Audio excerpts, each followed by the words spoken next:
This is the Red Line Network.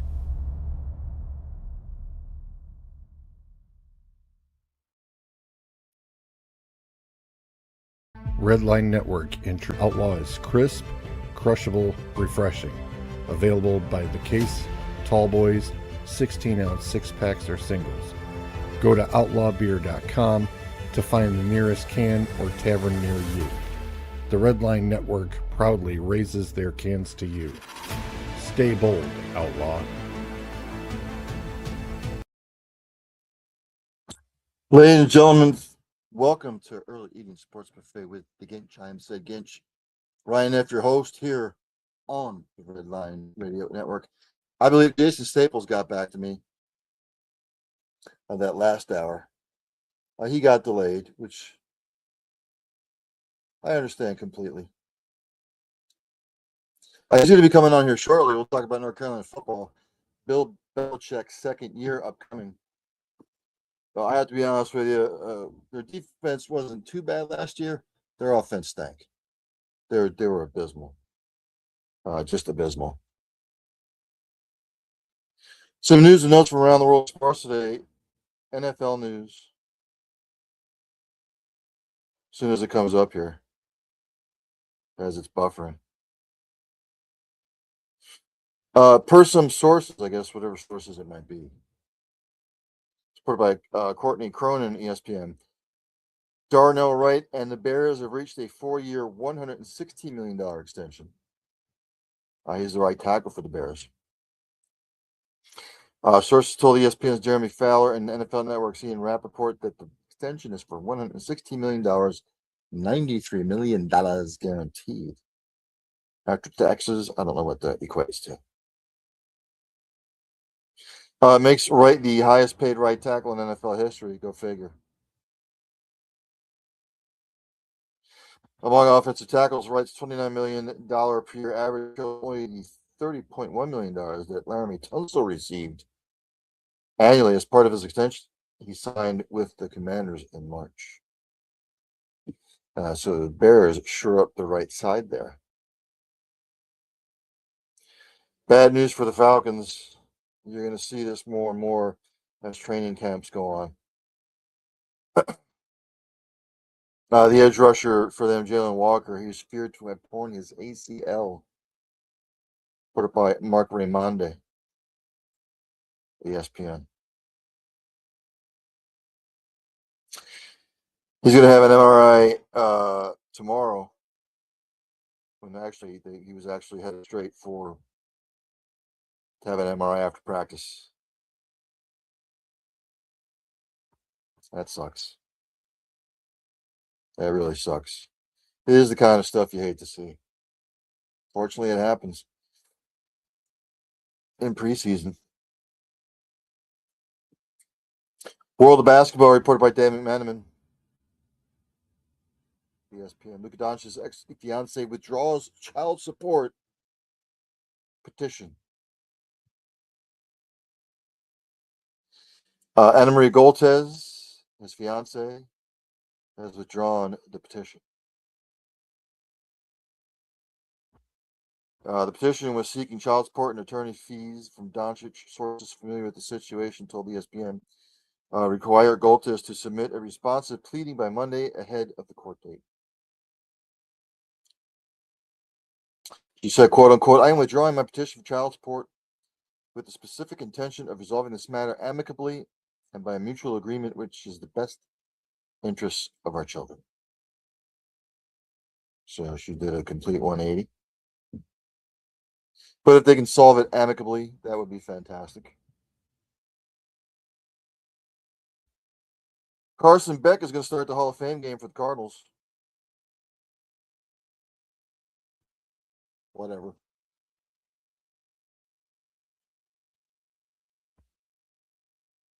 I guess they want to see what he can do.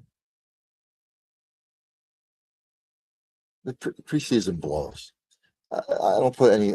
Some people follow it. Some people will go to the games. I don't care. I don't care about preseason.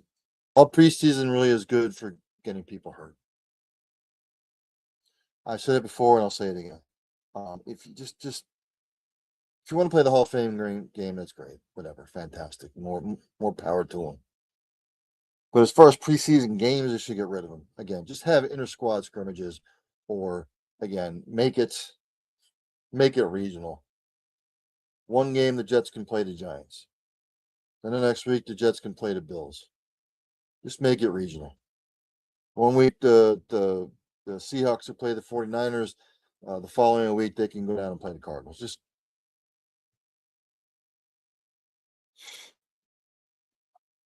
some of this other stuff I went over. But I see him in the green room. I went over his qualifications as far as his X bio goes. I went over it already. Before I bring him on, I do this. It's college football, man. As soon as it comes up here, and of course it's going to buffer.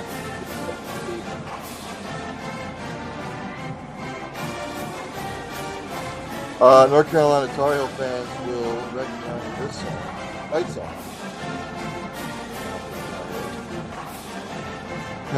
Bill Belichick's second year. I don't know. But let's bring him on. Yeah.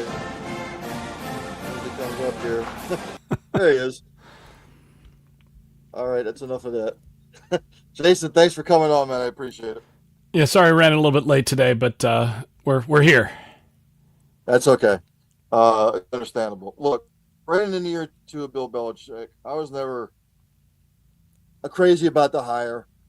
He's a defensive-minded guy. Their defense was okay last year, yes. They were okay, but their offense was putrid. I mean, they were bad last year. Although some of the games they were actually in because the defense kept them in them. What did they do in the offseason to bolster their roster? What have you been seeing? What have you been hearing? What say you going into year two of the Belichick era?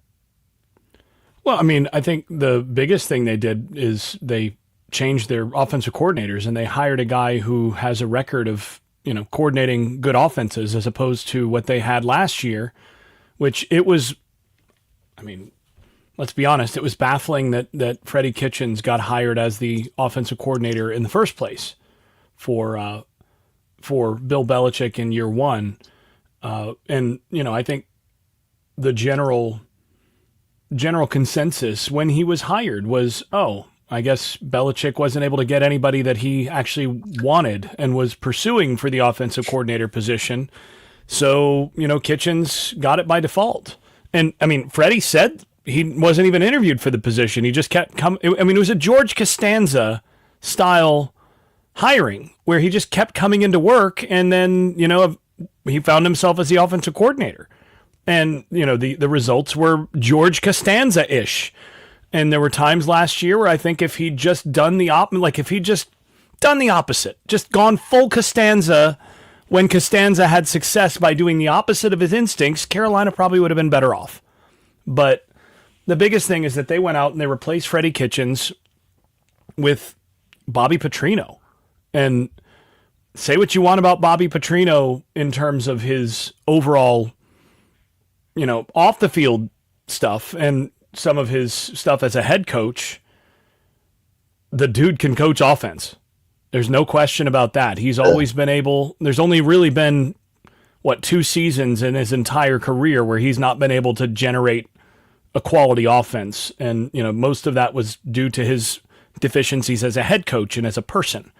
So in this role where he's not having to worry about those things and he's just there to coach offense, that's the biggest thing. And then they went out and they found a couple quarterbacks that, should be able to at least manage the game within a Petrino offense. And otherwise they basically held pat. They went out and filled gaps. They didn't spend a ton. They didn't go out and try to outbid a bunch of people for wholesale personnel changes, but they did bring in some new quarterback talent and they brought in an offensive coordinator who's proven that he can actually coordinate an offense, and they're gonna rest on that.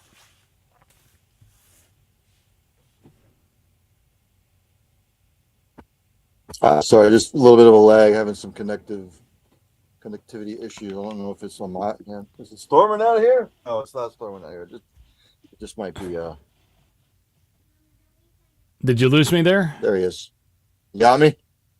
Yeah, did you lose me there? Yeah, I lost you for like a couple seconds. Okay, well, can you hear me? Bottom line is they went out and they didn't do a ton in terms of personnel outside of the quarterback position, and then they got Bobby Petrino. Simple as that. So when I go to last year's schedule, Jason, game was just horrible. I know they scored first in that game, but then they got bludgeoned to death. Then they were at Charlotte, home against Richmond. When they went to UCF, didn't do much. Home against Clemson, didn't do much.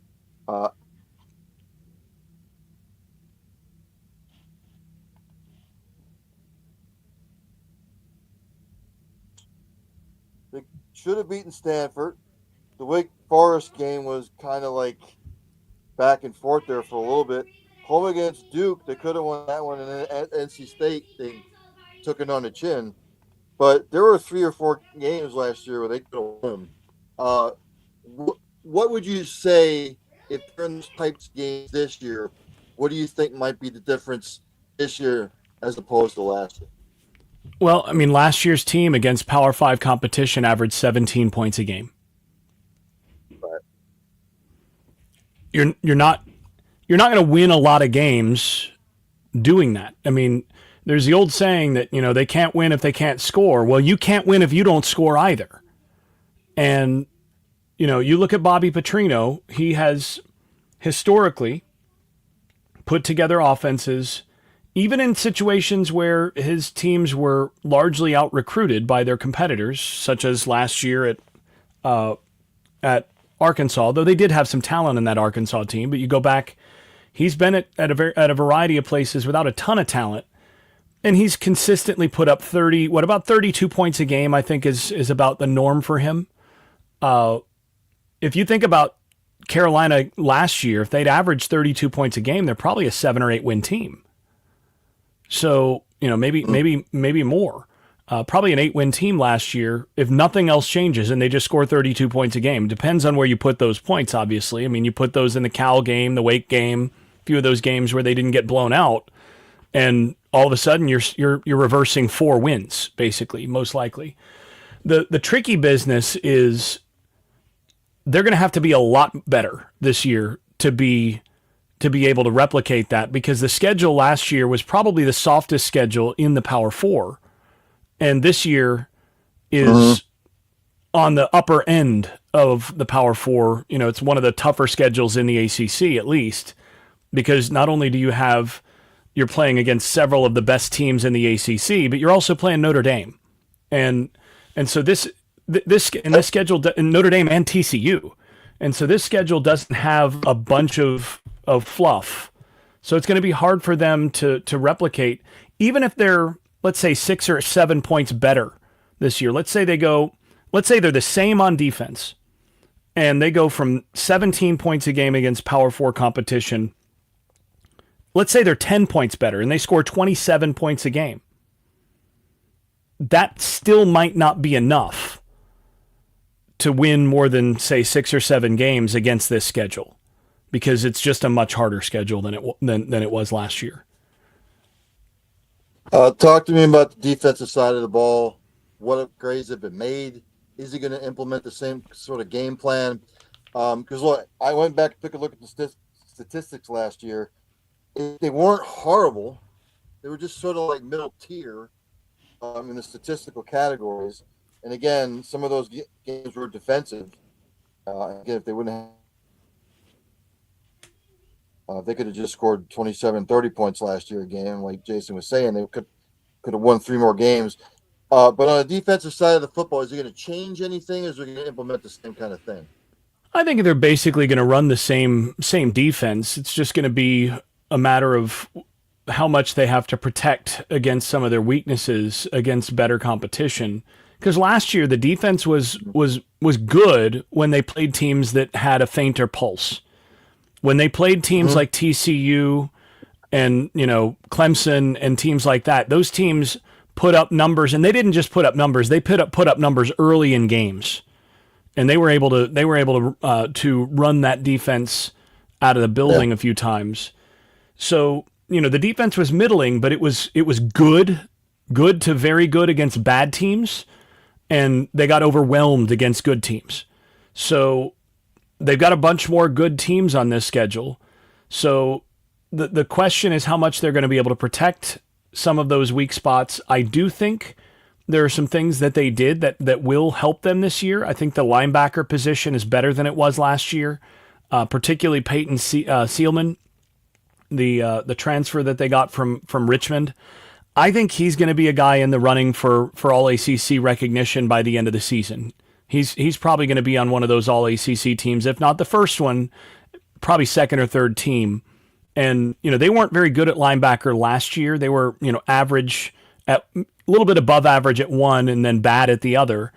They've got one now who I think is, an all conference type kid or type man. These are not kids. It's a pet peeve of mine. Especially now that they're getting paid. But they've upgraded some at the linebacker position. I think they'll be a little better there. They're okay on the defensive line. They lack some depth, but they've got some young guys that I think can come in and at least steal some reps there. I do have some significant concerns about where they stand on the back end. It is a Belichick defense, so they'll present some problems to you, if just through disguise and some of those things.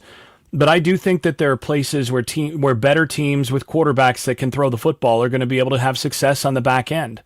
So, it's a matter of really wearing them down in terms of their more experienced quality depth and taking advantage of the back end that teams are going to be able to do, the better teams. But I do think they'll take a little bit of a step forward because they do have some players. I mean, I like Abu Jaude at end. I like Leroy Jenkins. I'm sorry, Leroy Jackson at defensive tackle, and I like Seelman at linebacker. On that front seven, they've got three guys that I think are pretty good. So can you hear me? So we'll see.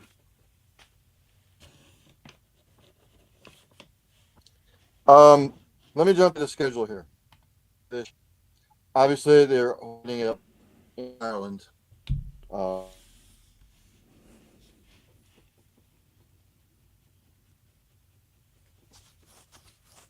See you in Ireland. I don't know how that one's going to turn out. Then they get the bye week. Then East Tennessee State, which should be a W. Then they're at Clemson. Tough, but Clemson's not been what they've been in the past. Then they get a bye week. Notre Dame, I'm just going to pencil.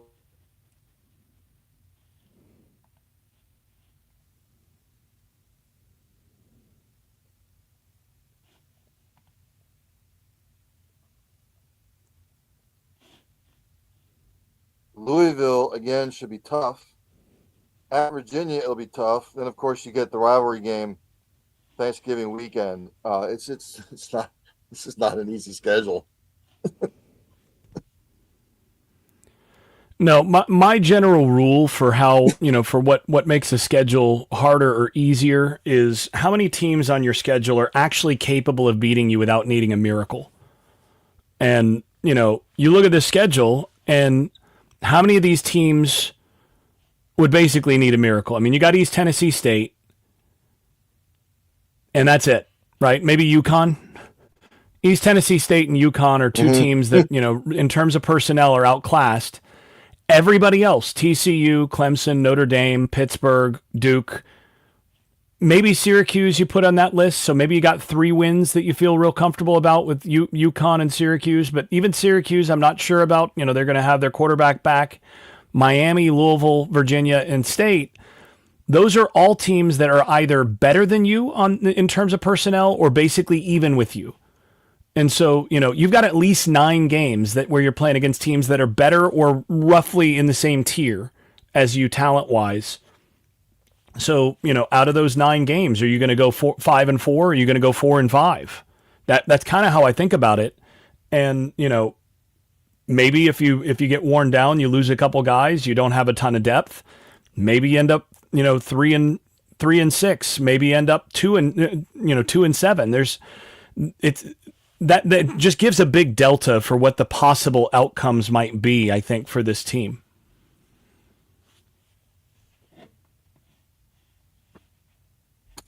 I got some of the game circle. I mean, they're gonna lose to Notre Dame. They're gonna lose to Miami. At Clemson again, for me, it's a toss-up because I don't know what we're gonna get from Clemson this year. Is it They've really been a toss-up, down. though, or does Clemson have They more can talent steal overall? one, like, at Clemson, at Pitt. Go ahead.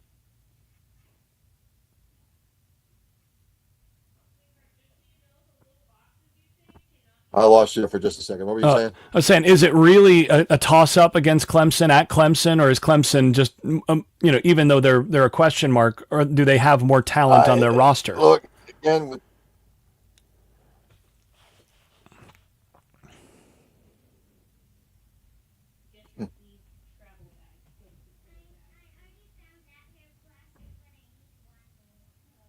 we're frozen again. There he is. I don't know what's going on. Don't know what's going on with the connectivity issues. Yeah. I heard what you were saying about Clemson. Look, Clemson to me is a toss-up. At Pitt, look, I don't know what we're getting with Pitt. I don't know what I'm getting with Duke. Louisville, again, they get them at home. If they can still steal 3 of the games that you're talking about, if they go 6-6 and make a bowl game, would that be considered a highly successful season this year? Highly successful? No. Would it be a success and a step forward? Probably. I think for this to be a highly successful season, you need to win 7 games. Okay. I'm gonna be on the positive side. I'm gonna say somewhere in there they're gonna steal one of these games, whether it's Duke or Pitt, or Virginia or NC State. Look, the NC State North Carolina game is always sort of like a toss up for me because anything can happen in that game. And again, with Pitt, don't know what I'm getting with Pitt. At Duke, again, home against Syracuse, I'm going to pencil them in for that one. I'm going to say. Yeah. I mean, you look at that. 7 wins. 7 wins is successful. 7 wins is successful. I think 8 wins is highly successful. 6 wins is right on the border, but probably, it's a step forward and successful in some sense.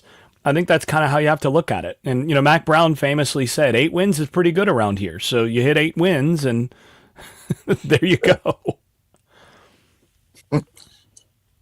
Ladies and gentlemen, that's Jason Staples. Jason, August 27th, I'm going to have a college football preview special. You're welcome to come back on. We'll talk more about the ACC, and I'll pick your brain on who you think is going to be in.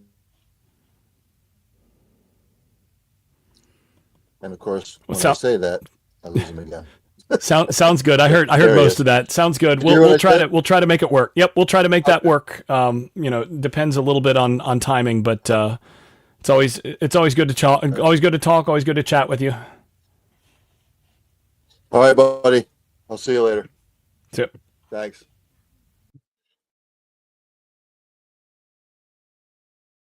Again, as I look at the schedule, as I'm looking more and more, TCU in Dublin.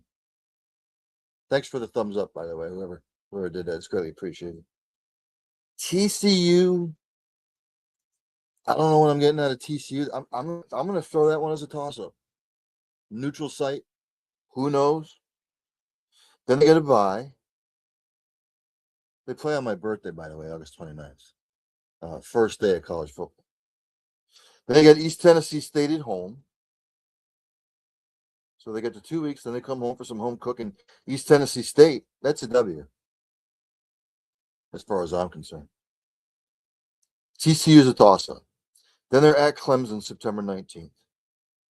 It's a noon kickoff. I don't know what I'm getting from Clemson. I have no clue. I don't know what Clemson's identity is anymore. Yes, it's in Death Valley. I get it.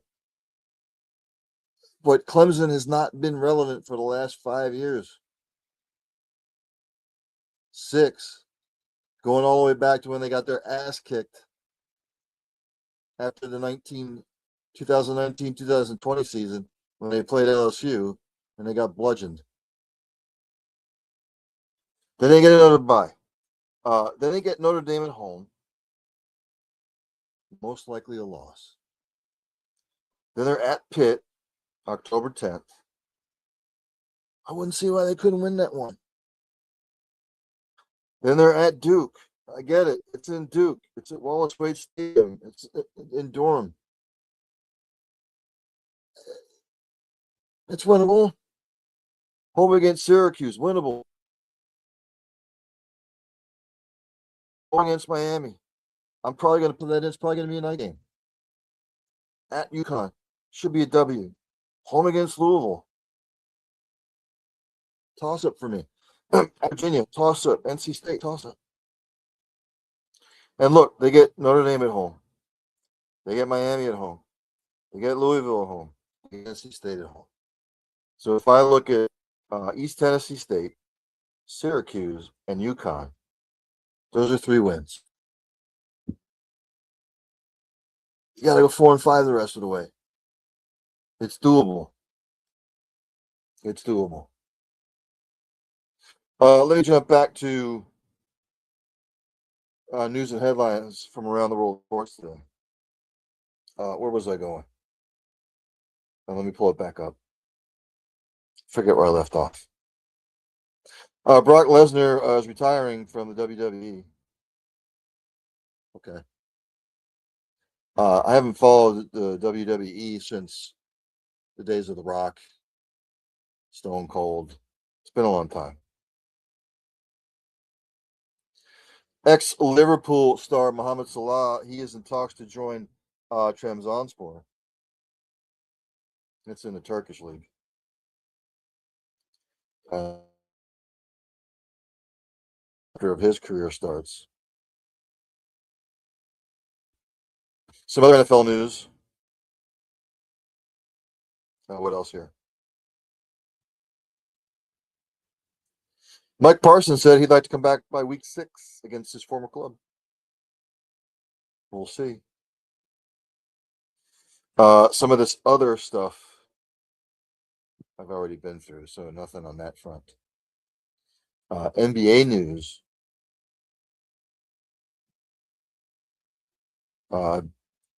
Been through all this stuff before. There's nothing new on the NBA front. Didn't see anything new on the NHL front that was of major importance. It's all stuff I've been through before. So let me go to Major League Baseball, shall we? All this other stuff I went through yesterday with the trade deadline. So let me go to the scores.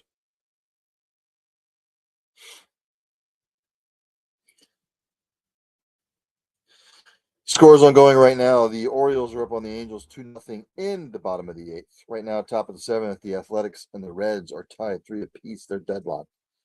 Bottom of the 7th, the Mets up on the Guardians 5-2. Bottom of the 7th, Phillies all over the Nationals 5-0. Top of the 6th, Yankees up on the Cardinals 2-0. Top of the 5th, right now, the Red Sox all over the White Sox 6-0. Top of the 6th, Braves up on the Marlins 1-0. Mid-third, Royals over the Twins 2-0. Top of the 4th, Pirates and the Brewers are deadlocked at 1. Bottom of the 2nd, Dodgers up on the Cubs 1-0. End of the 1st, the Rangers with an early 2-0 lead on the Giants. And right now, in the 2nd, the Blue Jays and the Stros, they are scoreless. Later on at 8:40, Rays, Rockies, 9:40 p.m., Tigers, Mariners, and 9:40 p.m., Padres, and the Diamondbacks. WNBA action.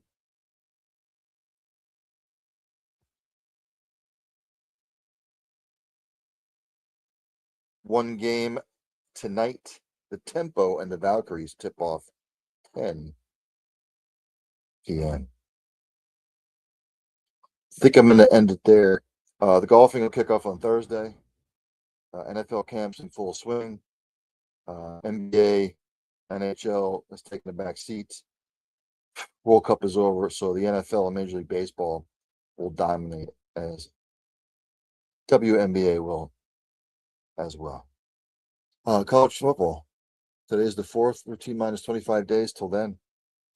We've got, I believe, 6 weeks. What was yesterday's date? The 3rd, 28th. 5.5 weeks till the NFL. I want to thank Doc Staples, Jason Staples, for joining the program. Sorry about the connectivity issues. I don't know what the hell happened because it's not doing it now. I don't know. No clue. Again,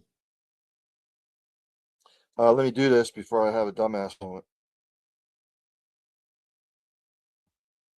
If I don't do this, I always forget.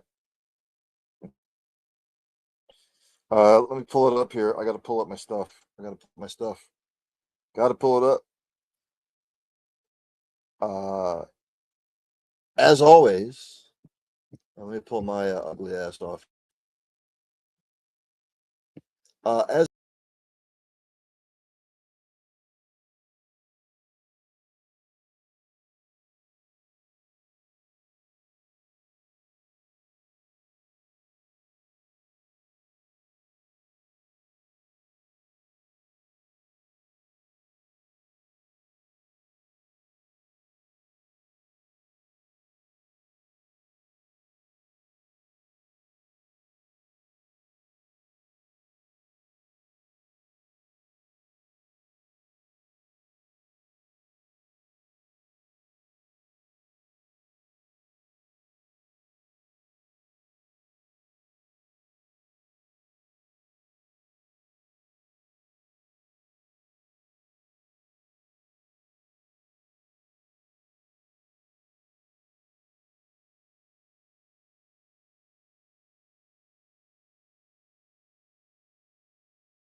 the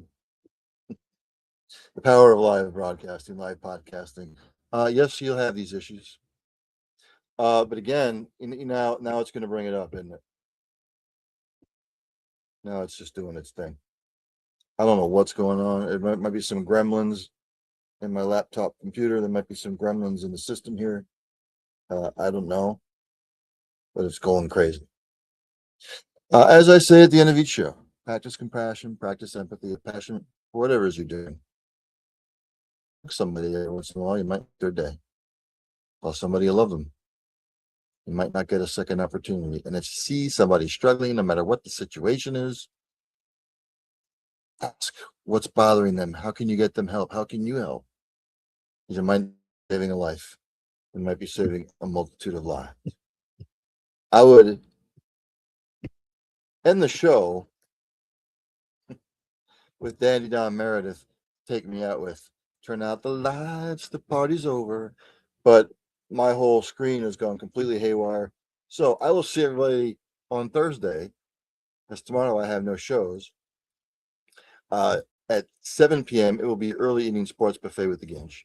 Then at 8 p.m., It'll be 4 down territory, all things NFL. I will see everybody on Thursday if this takes me out. And it's not going to take me out. Sometimes you just have to laugh. I'm on the screen, but it's not bringing up any of my stuff. Or I would take my ass out of here.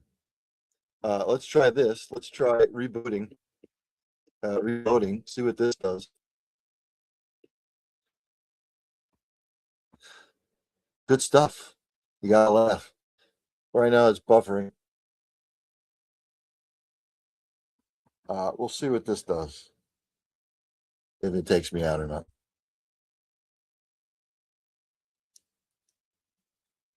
Still buffering. It's trying to do something because I'm watching it spin. Talk.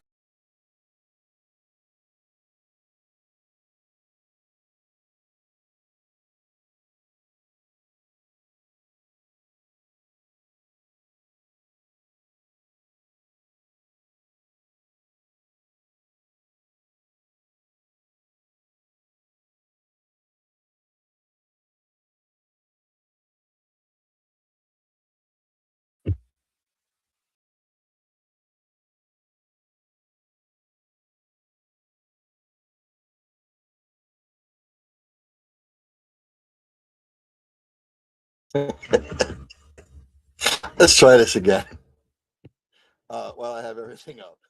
I will see everybody Thursday at 7 p.m. here on the Red Line Radio Network. Have a great night, everybody. If it plays.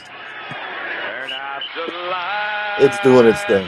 The party's over. It's probably not going to say play. that all good things must end.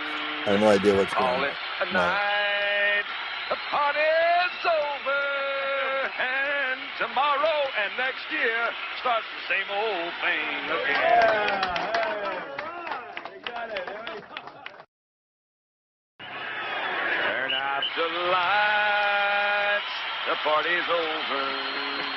They say that all good things must end. Call it a night. The party's over. And tomorrow and next year starts the same old thing again.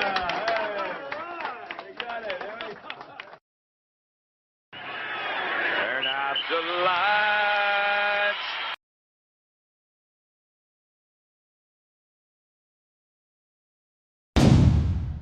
This is the Red Line Network.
This is the Red Line Network.